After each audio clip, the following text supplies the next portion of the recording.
Hello there, everyone. I wanted to jump in here really quickly and talk about something that I feel like is a massive burnout misconception that we really just need to address. It is a random quote that I have on the homepage of my website, but I want to dig into it a little bit more right now. The thing in question is, does passion prevent burnout? There is, and I'm probably going to post a reel about this on Instagram next week when I post this video. But there is a TikTok that Gary Vee posted where he says, "Oh, I don't burn out, but you'll only burn out if you don't love it. Like, I'm super passionate about what I do." And frankly, that is one of the most false statements I've ever heard about burnout.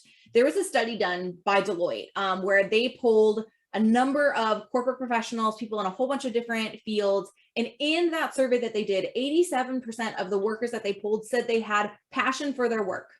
But of that 87%, 64% of them were still crazy stressed, still feeling the burnout.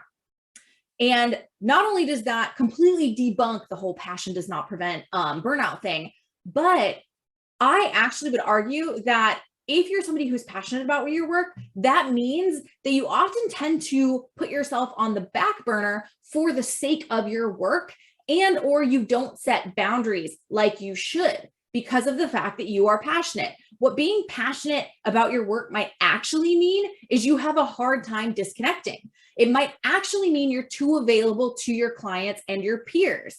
So what you might actually need is harder boundaries than somebody who is not so passionate about their work. If somebody's not as passionate about their work, they're able to say, peace out at the end of the day and check out without any qualms, any reservations.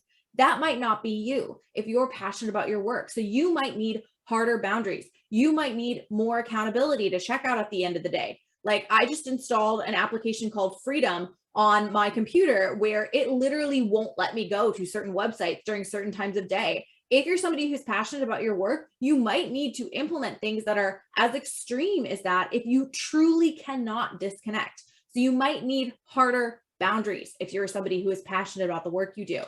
You might also need to do a little bit of self-reflection to find out what are the things in your work that are draining you. Burnout ultimately comes from exhaustion in whatever form it might take. It could be emotional exhaustion, could be physical exhaustion. It also comes from overwhelm. Those are the three of the four different types of burnout. I'm not including the fourth type because if you're passionate about the work you do, you're probably not experiencing boredom burnout.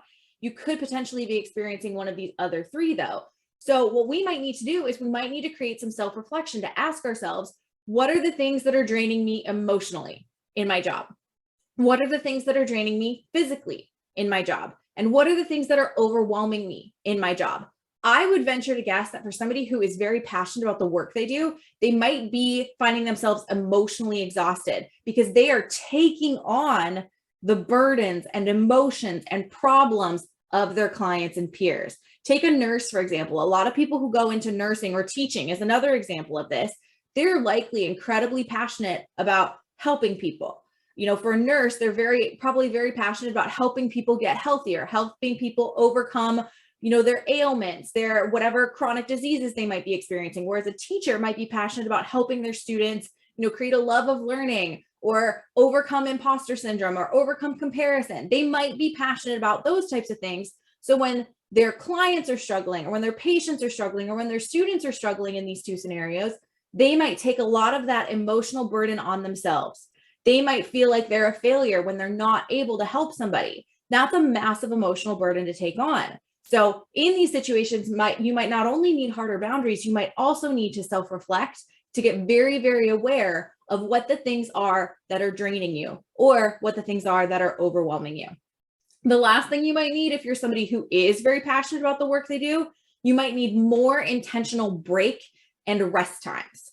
If you're passionate, as we said before, you're likely to put yourself on the back burner for the sake of your career and your job.